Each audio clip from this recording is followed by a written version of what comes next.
Zerobaseone's Kim Gyu Vin's apology for the use of certain words related to misogyny, S.Coups Torn ACL, more Joshua news, and lots of 50-50 updates today. Also, let's talk about what happened on Twitter with RM, BLACKPINK, and Latto, and so much more in today's video. So if you're interested, then please keep on watching. Don't forget to like, comment, and share this video with friends you don't have. You can also feel free to skip through to whatever interests you the most. You get what I mean.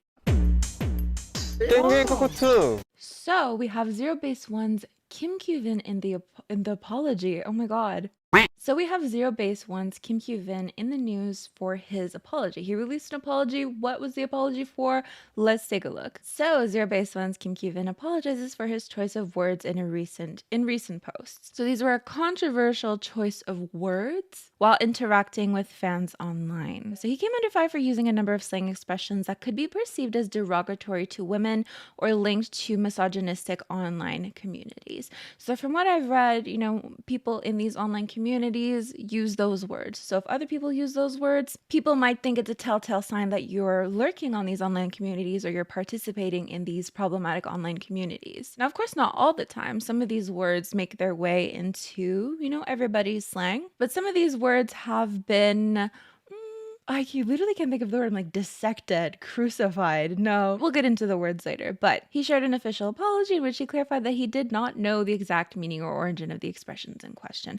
So let's give it a little read. Hello, this is Zerobaseone's Kim Gyu Vin. I have become aware that recently, while communicating with my fans in a new way, I used expressions of which I did not know the exact meaning or origin, and I am deeply reflecting on this. I sincerely apologize to the many people who must have felt uncomfortable because of my inexpert ways. I will learn more and make an effort to prevent this kind of situation from arising again in the future. Once again, I apologize to the fans who support me and everyone I've troubled through this incident. But let's take a look at some of the words that he used. So, saw a post about him using slangs from a male community on Pan. Kanet's told him to fix the way he talks because it's too harsh and gives it away that he visits male communities. So here are some of the words that he used. So we have ouya. Oh yeah, maybe? Literally wow, but used when you find something erotic hot. Then we have amolang, literally I don't know. Some debates that this expression is a misogynistic expression. Oh, that's interesting, right? Because, it sounds like a cute way to say I don't know. 못참지, won't, can't hold back. Not sure why this one is controversial. Then we have 없단게, don't have, 전라도 accent.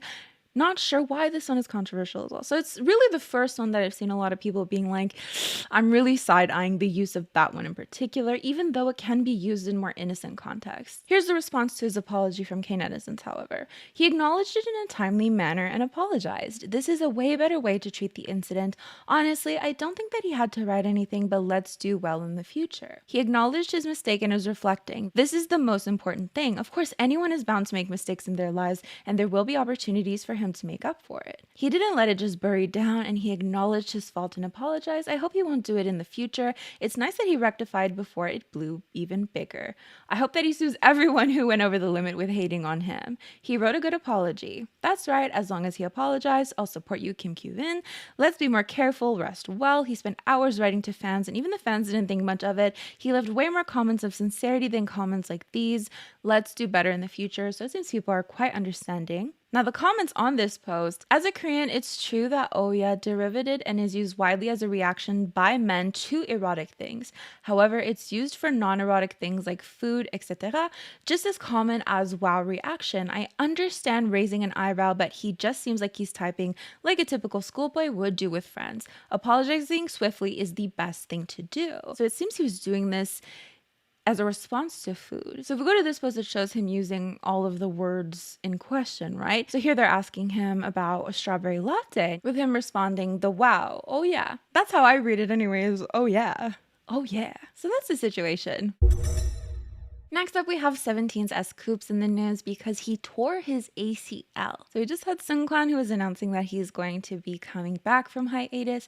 And now we have S.Coups who's going into hiatus. I don't know if you can call that hiatus or medical leave? Is that the same thing? I don't know. But essentially, he's going to be halting activities. This is the statement left by Pledis Entertainment. We would like to inform you about 17-member S.Coups' current health status and his future activities. On August 10th, S.Coups sustained an injury to his left knee as he was landing while playing a ball game for content filming. Oh, a work injury! He was immediately taken to the hospital where he underwent a comprehensive medical examination, including an MRI scan. During the examination, a torn anterior cruciate ligament ACL was identified in the left knee. Ooh, from what I hear about ACLs, they're really serious. So the artist is receiving necessary medical treatment prior to the surgery as recommended by medical staff and will undergo surgery as soon as possible.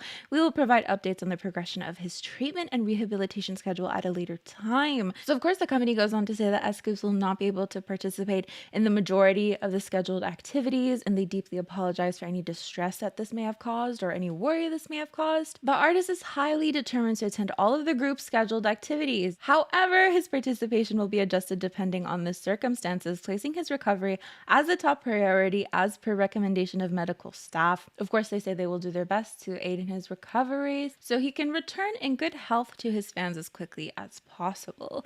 So ACL injuries, you know, we can look it up all we want. Anterior cruciate ligament. I'm seeing there's a knee in front of me. Still don't understand what it is. So that's definitely very unfortunate, especially that it happened while filming content, right? And of course, it's understandable that he wants to be able to participate, but I really hope they give him some time. Moving on to 17's Joshua, who seems to be going through it. So as we all know, Joshua has been in the news for an alleged dating scandal. So netizens have come up with all this proof that he is actually dating somebody. And Pledis has yet to either confirm or deny this news. But that hasn't stopped people from sending protest trucks and even protest Porsches. We've covered this in other videos. With a lot of people, and I know carrots are going to say these are not real carrots. There's some poetry in that, but I mean, there are people who are very disappointed in him for dating, you know. There are a lot of people who do consider themselves fans and who want their idols to date very privately, not be public about it. But then also a lot of you in the comments are saying, like, if fans want to keep this fantasy alive with their idols, they should stop being detectives and looking into every single interaction they've ever had and stop trying to find details of their idols' dating lives to then ruin their own fantasy that they want to create in their heads. You know what I mean? It's kind of like, yeah, idols are already pretty private. We know about that. There's not very many openly dating idols to begin with. But why go the extra step to ruin your own fantasy that you admit that you wanted to keep in your head? Anyways, Sar, you know, they posted pictures of him leaving at the airport saying that he looks haggard, that, you know, he came to greet the photographers, the press, and so on, but only gave a little smile. That this whole dating scandal thing is really taking a toll on him. Here are the pictures. Situations like this always make me wonder, because, like, obviously going to the airport and everything, I feel like if you felt really terrible, you know, you could always put like a scarf on or a mask on. Do you know what I mean? Like, I've definitely seen Jenny with like all covered up, completely covered up, and still greeting the press and everything. So it just makes me wonder if maybe he wasn't really feeling any type of way. He was just like, oh, you know, hi everyone. And now everyone's like, he looks haggard, he looks horrible, oh my god, poor thing. Do you ever wonder that? Do you ever wonder that? Like, you're just out and about on your merry way doing your schedules, and then the press is like pitying you, and you're just like, oh, well, I like put makeup on, did my hair, like I thought I looked pretty good, so I don't know. I mean, of course these things are bound to take a toll on you. I'm just saying in regards to photos specifically, like, he looks haggard. I'm not gonna lie, I might be a little bit offended, but of course we do have more of him in the news. He shared his first messages on Weverse since the scandal happened. The first message is basically towards Seungkwan. As we know, Seungkwan was on hiatus and he's coming back. So he basically says, I'll be waiting, Kwan, I love you. And the next one is for S.Coups, who is having some medical issues right now with his torn ACL. Come back healthy, Coups. Eat a lot of yummy foods when you recover. The response to this is pretty interesting. Any fondness I had for Joshua is gone. Fans probably all know that he's using his sick members as shields and pretending as if nothing happened. I'm not saying he should post a grand statement, but he should just say one thing, that he's sorry for bringing disappointment. Then there's a truckload of carrots who will accept him, but he kicked that away by himself.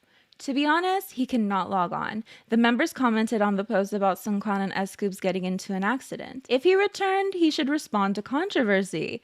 he should log on. Am I the only one who seems to see that the members are trying to help? I'm not saying Seungcha I'm not saying Sincha got hurt on purpose or that Seungkang forcefully posted, but the rest of the members rushed to do live streaming. They are diligently leaving post comments on Weverse.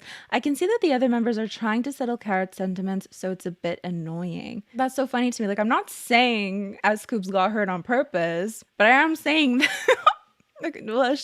to be fair, they said they didn't say that. I am from another fandom, but it's not like we've been in fandoms for the first time. When has any idol apologized about dating rumors? Plenty, haven't they? Didn't Joy and Crush apologize for dating rumors? I feel like I've seen quite a lot in the news, like this idol apologizes for dating. This idol, Bobby, didn't Bobby have a literal wife and child and apologize for it? I'm pretty sure I've seen it a lot, but anyways. But if that is not enough, Jane from Momoland is getting dragged into this as well. And she has come forward to shut down rumors that she's ever dated Joshua or she's never actually been in any intimate setting with him whatsoever. Basically, like, I do not know this man. There was a post in an online community that said that Joshua was dating a girl group member a couple of years ago. Now, they didn't say who it was, but they did give details that made a lot of people think it was Jane from Momoland. So this is Jane's response. Question mark. Today, as always, I searched my name online. I feel very uncomfortable and cautious, so I'm not sure what I should say, but I want to at least make sure to say something to my fans. So I dare to write this post? Everyone, during my time in the entertainment industry, I have never once been in a personal setting with the person I'm being linked to. In fact, even the people around me have never seen him in a personal setting, and we have absolutely no connection whatsoever. And yet people keep ... Starting from back then all the way to now, when several years have passed, I don't know why people are saying things like this, and I have no idea at all. I don't know anything about this. I'm making the Joseho facial expression. How can I go if I don't know them? Note this is a reference to a popular Korean meme of Joseho looking bewildered after being asked if he attended the wedding of someone whom he doesn't know. I want to look this up really quickly. I don't know. So of course, since a long time ago, she's been aware about these rumors, even going on to say that fans made a lot of calls to her agency about this back then, and it created a lot of misunderstandings with her agency. And she says because she never really addressed anything, because she wanted to kind of let it go, people started to accept it as fact. Because now I really don't want any misunderstandings, no matter what they are. I'm saying this with an upset heart. So those are all the updates we have as of now of the Joshua situation. And now Jane coming forward and clearing the air about their past or lack of past. So now let's talk about FiftyFifty, because it seems that they have rejected their mediation. And so it seems we could expect a trial. So previously we had talked about how their case was referred to mediation. So essentially FiftyFifty's team and Attract would be able to potentially come to an agreement, with a lot of people speculating that that wouldn't be the case, because if they could have came to an agreement, they probably would have. So to go to mediation and try to come to an agreement seemed like it would be an unlikely outcome, with Attract sharing that mediation with FiftyFifty members has fallen through. The opposing side contacted the court today, stating that they have no intention for mediation. It seems that during mediation, the mothers of FiftyFifty members, Hena and Aran, executives of Attract, and legal representatives from both sides attended the mediation and discussed for 2 hours, but of course, nobody could reach an agreement. But the court recommended that they discuss until August 16th, and then on that last day, they submitted through their lawyers a letter that they have no intention of continuing mediation with Attract. With this, we also have FiftyFifty writing handwritten letters to their fans. So let's take a look at what they have written. We would first like to try to begin by apologizing to everyone who loves us for causing so much concern. The letter basically talks about how, the media and the press coverage has caused a lot of misunderstandings. For context, a lot of people are kind of mad at FiftyFifty for doing this to their beloved CEO, who risked it all for them, who put so much money into them. Of course, there are people who support the FiftyFifty members, who want them to win, but there are a lot of people who are saying that they're selfish, that they're doing this for selfish reasons, that they're doing this because they want more money, that they're doing this for other reasons. And it seems that they're acknowledging that in the letter. Misunderstandings and accusations have been snowballing. We were deeply shocked by this and have been going through a tough time. Nevertheless, we believe there is truth that needs to be uncovered despite these difficulties, and we have strong faith that our fans will understand us and support us even more when it is clarified. They talk about how thankful they are about the people around them who are helping them and their fans, of course. However, we first wanted to take this opportunity to right the wrongs that have been forced in our relationship with the agency and to protect our music. We had no other choice. They talk about how it's heartbreaking to see all these untrue stories being reported about them, all the articles and social media. Nevertheless, we have been careful about commenting on ending our exclusive contracts with our agency. This does not mean we admit or accept what has been reported in the media, with them hoping that the truth would be uncovered during the trial process. Ending off by expressing that what they really want, however, is to carry out our activities as true artists in a trustworthy environment. So it seems we could expect a trial out of this. However, there are still 50-50 promotions going on because they just released a version of Cupid with Sabrina Carpenter. But that's not it with 50-50 because they are filing criminal charges against Attract's CEO for the reason of violating the act on the aggravated punishment, etc. of specific economic crimes breach of trust. So it seems that before their debut, they were actually part of Jung Hong-jun's previous company, Star Crew Entertainment, and they were later transferred to Attract before their debut. So really there's this potential issue of debts being transferred back and forth between the two companies. It came to light that CEO Jung Hong-jun used the advance payment Star Crew Entertainment originally received from their album distributor for unknown expenditures, then nominally included it under girl group investment costs, meaning that Attract took on the financial obligation of that advance payment, and 50-50's digital music and album revenue is being used to pay off this debt, which is apparently a crime that falls under commercial breach of trust by causing financial damage to Attract. Moving on, is Chaewon copying Winter? So there's this post online saying she looks the same. So here is Chaewon's post. Of course, she has this brown bob with bangs and this white dress, and it is being compared to this photo of Winter with a similar hair color, similar haircut, and similar dress. Some of the comments reading the fact that she copied her haircut is hilarious. Even the outfit is the same. This is a bit dumbfounding. Their faces are totally not the same. Please don't try to suck up Winter. What does that mean? I mean, if you would have said it's Winter from far, sure, just based on the hair color and everything. I don't remember when Chaewon dyed her hair like this. I remember it being quite black. Like, would we even say that this is Winter's most iconic look? I mean, obviously, are they copying each other? We could find so many examples of idols with similar... it brings me back in the day. I can't seem to find any evidence of this, but I remember when Youngjae from BAP, I think it was, Youngjae from BAP dyed his hair orange and people were like, he's copying V from BTS. And I remember being so dumbfounded about it. Like, are you actually kidding me? It's a hair color. Do you know how many idols have orange hair? We could make a compilation, actually. I do think it's a fun similarity, though. I'm a sucker for similarities. I love similarities. You guys know that. So let me know what you think of this. So I posted a short about the RM situation, where he posted this Frank Ocean song onto his Instagram story. And the comments were a straight up fan war, which made me really hesitant to talk about this in its own video. I mean, the reason why I posted it as a short was to gather what people were thinking about the situation, so I could read some comments and get a good feel of it. But even just posting the bare minimum of details, just simply saying what happened, I was getting dragged into this fan war. I'm like, because this is something that happened on Twitter, right? Not even all K-pop covered this. And I'm not saying I'm above all K-pop. I'll talk about anything. Twitter drama, it's no better than me. But I'm just saying that when something happens on Twitter, it's not the most tangible thing ever. Because you'll have people on one side saying this is the sequence of events, and then people on the other side being like, you're actually full of shit.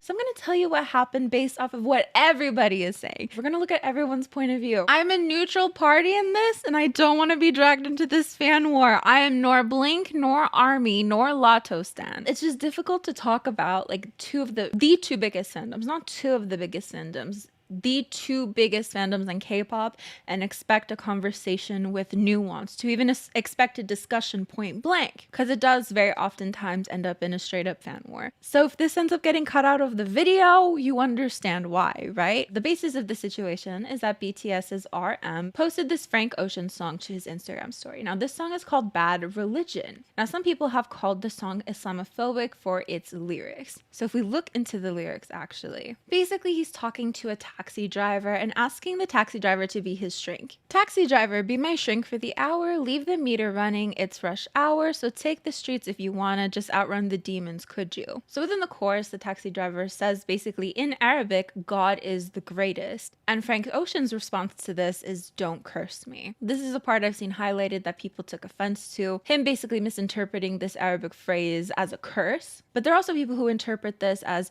if your advice to me is God is the greatest, then don't curse me, because a lot of religions don't accept same-sex relationships. And this song is about unrequited love between two people of the same sex. So Bobo, you need prayer. I guess it couldn't hurt me. If it brings me to my knees, it's a bad religion. This is another line that people have pointed out, because in Islam, of course, when you're praying, you go on your knees. While on the other hand, people are pointing out that in many religions, to pray, you do need to go on your knees. However, there are also people saying it's a double meaning. If it brings me to my knees, it's a bad religion. Going on your knees can speak to something religious, right? But it can also speak to something more sexual. So there's really a battle between people on whether or not it's Islamophobic or not. So people who think it's Islamophobic obviously think it's Islamophobic. So there's that in question. On the other side, there's another camp of people who say that it's not specifically a song against one singular religion, but perhaps religion in general, as they tend to not be super fond of same-sex relationships, as I've mentioned before. So if it brings me to my knees, it's a bad religion could refer to multitude of religions, right? Not just Islam. And that the song in and of itself has such a deeper meaning than a religious one, because the main point is an unrequited love.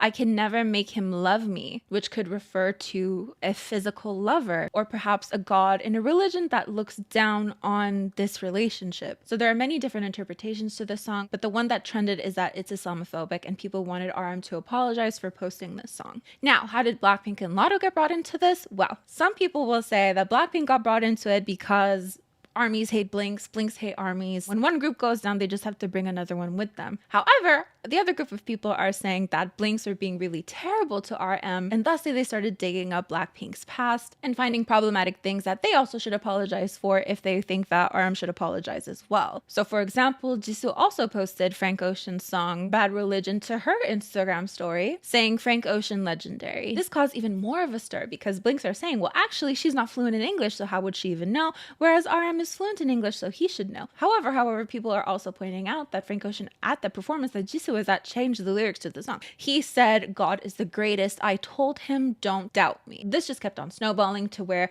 every single member of BLACKPINK was in the trends, right? Jisoo apologized to Muslims, Jennie apologized to Muslims, alongside the original trend of RM apologized to Muslims. So how did Latto get brought into this? Well, she saw that her name was trending on Twitter. So she takes a screenshot of this, circles her own name, and posts it to her story. However, what do we see as well in the trends? Jennie apologized to Muslims and Namjoon, but we don't see the apologize to Muslims part. It just says Namjoon trending with Frank Ocean. So on one side of the camp, again, we have people who thought that Latto did this in not good faith, that she was trying to defame Jennie and thusly should apologize for this action. Whereas on the other camp, people think that Latto had no idea what was going on. Jennie apologized to Muslims. Sure, maybe of course she knows BLACKPINK. Everybody knows BLACKPINK. You can't not escape BLACKPINK. But does everyone know every individual member of BLACKPINK? And what is this whole business of Jennie apologized to Muslims? It could be any Jennie in the world. Like, what does Latto know about K-pop business? Sure, she did a collaboration with Jungkook from BTS, but does she really know the wrath of K-pop stans, and does she really know the intricacies of it? Why would she even think to edit that out? As someone who's seen some shit, of course, I would have personally blocked it out, but that's just because I literally see people blocking out group names for streaming reasons. You know, like, hey, stream, we're at this number, and they block out every other group. Like, it's not even that the other groups are bad, it's just that they want to highlight their own group. So if people thinking that she wants to defame Jennie and people thinking she had no idea what the hell was going on, how would she even know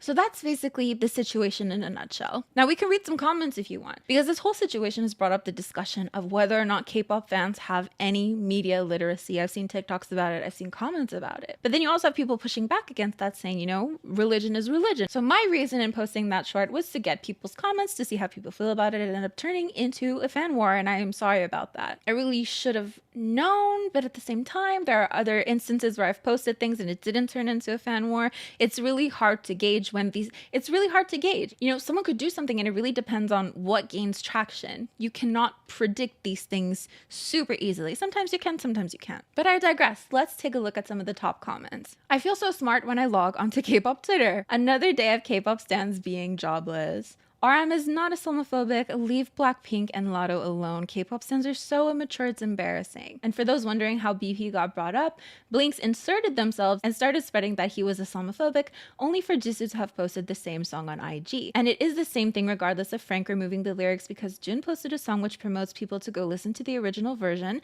and Jisoo posted a clip of the song which people will look up online and go listen to the original version. She did not assess whether he was going to sing that verse or not, and then decided to post her story. Be for real. Neither artist have done anything wrong, but it's frustrating that artists aren't held to the same standard.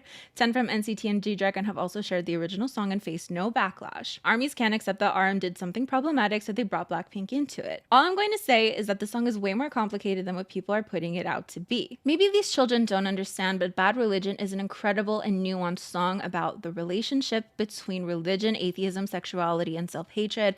It's not anti-anything, it's contemplative.